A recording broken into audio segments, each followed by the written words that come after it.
नमस्कार, मैं डॉक्टर के पांडे आज चाइल्ड हेल्थ गुरुकुल के लिए आज जो वीडियो मैं बना रहा हूँ ये एक पेरेंट्स का सवाल है। बहुत ही मार्मिक दर्द से भरा हुआ। उनकी बेबसी उस सवाल में है, उनकी मजबूरी है और बहुत कुछ है जो मैं शब्दों में नहीं बयां कर सकता। क्या सवाल है, ध्यान से देखिएगा अंत तक। ये जो पेरेंट्स हैं इन्होंने मुझे व्हाट्सएप किया, जो नंबर्स मैं देता हूँ उस पर, और फिर हमारी उनसे बात हुई। छोटे शहर में रहते हैं, वहाँ पे पीडियाट्रिक आईसीयू नहीं है, तो उनको बहुत सारी सुविधाएं या बहुत सारी मेडिकल फैसिलिटी जो बड़े शहरों में होती हैं वो नहीं है।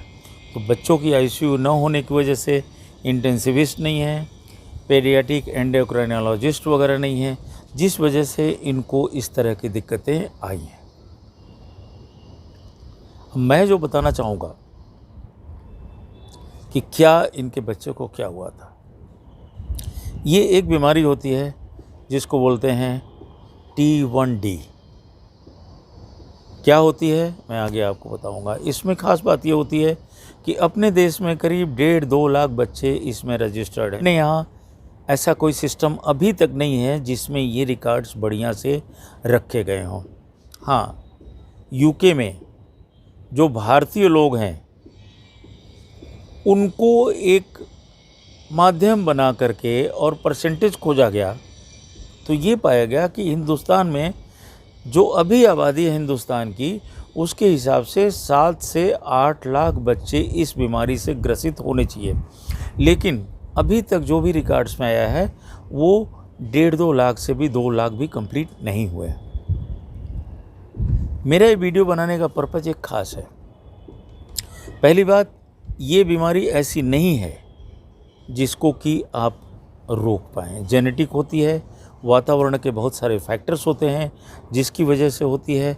मोटापा से थोड़ा सा इसके असर पड़ता है, लेकिन सबसे खराब बात इस बीमारी में ये होती है कि पहले इसमें कुछ भी नहीं होता, किसी को पता ही नहीं होता। पेरेंट्स को ये नहीं पता होता कि उनके बच्चे को इतनी खतरनाक बीमारी है।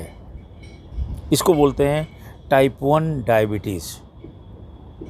टाइप 2 डायबिटीज़ वो होती है जो बड़े लोगों में होती है, एडल्ट्स में होती है। हिंदुस्तान में भी बहुत सारे लोगों को है, बहुत सारे लोग इसकी दवाएं खाते हैं। लेकिन टाइप 1 डायबिटीज़ जो होती है काफ़ी सीरियस बीमारी होती है। पहली चीज़ तो इसका किसी को पता ही नहीं होता, पेरेंट्स को। हालांकि इसमें भी वही सिम्टम्स होते हैं, ज़्यादा भूख लगना, ज़्यादा प्यास लगना, ज़्यादा पेशाब करना, कमजोरी आना, थकावट आना, चिड़चिड़ापन होना वगैरह वगैरह। लेकिन इसका पता पेरेंट्स को अचानक तब लगता है जब बच्चा बीमार होता है। बच्चा मान लीजिए डायरिया करके गया, उसको डिहाइड्रेशन हो गया, पानी की कमी हो गया, हॉस्पिटल में जाके भर्ती हुए। लेकिन जितना बीमार बच्चे को होना चाहिए उससे ज़्यादा बीमार होता है। निमोनिया हो गया, कोई और छोटी मोटी बीमारी हो गई, और अचानक बच्चा कुछ घंटों के अंदर ही बहुत ज़्यादा बीमार हो जाता है। जब आप हॉस्पिटल में पहुँचोगे और हॉस्पिटल में जब जांच होती हैं, जब डॉक्टर्स जांच करते हैं तो कहते हैं बच्चे को आईसीयू चाहिए, पीडियाट्रिक आईसीयू, बच्चों का जो आईसीयू होता है वो चाहिए। अब वो हर शहर में है नहीं, हर शहर में इंटेंसिविस्ट भी नहीं है। तो अचानक जो पेरेंट्स ये सोच के जाते हैं मेरे बच्चे को तो डायरिया है, मेरे बच्चे को तो सिर्फ बुखार है, मेरे बच्चे को तो सिर्फ निमोनिया है, और आप बोलें जी इसको तो ये बीमारी लग रही है, तो उनको बड़ा शौक सा लगता है। ये पेरेंट्स भी जिन्होंने मुझसे बात की वो इसी तरह के हैं। ख़ास बात यह है कि इस बीमारी का कोई परमानेंट इलाज नहीं होता। रोज़ कई बार जांच करनी पड़ेगी ब्लड शुगर की, जैसे बड़ों में होती है। इंजेक्शन ही लगाने होते हैं, गोली वगैरह कुछ नहीं आता इसका अभी तक। तो ज़्यादातर इसमें हमेशा इंजेक्शन ही देना पड़ता है। साथ में जो डायबिटीज़ के और असर होते हैं वो भी बच्चों में भी होते हैं, जैसे गुर्दे पे असर, आँखों में असर और अंगों में असर। तो एक साधारण परिवार के बच्चे के लिए जो छोटे शहर में रहता है या बड़े शहर में भी रहता है, उसके लिए रोज़ ब्लड टेस्ट करना, रोज़ इंजेक्शन्स लगाना, बार बार टेस्ट करना, पीडियाट्रिशियन को दिखाना, और साथ में पीडियाट्रिशियन भी इसको मैनेज नहीं कर पाते। पीडियाट्रिक इंटेंसिविस्ट होते हैं जो इमरजेंसी में मैनेज करते हैं, और पीडियाट्रिक एंडोक्राइनोलॉजिस्ट होते हैं, जो अभी छोटे शहरों में नहीं है, वो इसको मैनेज करते हैं। उनको कम से कम 3 से 6 महीने में एक बार दिखाना आवश्यक हो जाता है। तो इसीलिए मैं इस बीमारी की तरफ आपका ध्यान बटा रहा था, क्योंकि अपने देश में 2 लाख बच्चे भी जब नहीं हैं तो वो 5-5.5 लाख बच्चे कहाँ गए? जाहिर है, या तो उनकी बीमारी की पहचान नहीं हो पाई, या वो बच्चे ऐसे गांव में हैं, ऐसे पिछड़े इलाके में हैं जहाँ पे चिकित्सा सुविधाएं इतनी उपलब्ध नहीं हैं और वो बच्चे बचाए नहीं जा सके, या उन पेरेंट्स को अभी तक पता ही नहीं लगा। तो हमारा पर्पज़ इस बीमारी को बताने का सिर्फ ये था, आपको अवेयर करने का कि टाइप 1 डायबिटीज़ भी बहुत ज़्यादा होती है। ख़ास तौर से बंगलोर में, हरियाणा के कुछ इलाकों में बहुत ज़्यादा होते हैं। चेन्नई वगैरह में कम है। इस पे रिसर्च बहुत कम है हिंदुस्तान के अंदर, तो बहुत कुछ डाटा या बहुत कुछ जानकारी डॉक्टरों के पास भी नहीं है। जो भी जानकारी अभी तक की थी मैंने बता दिया।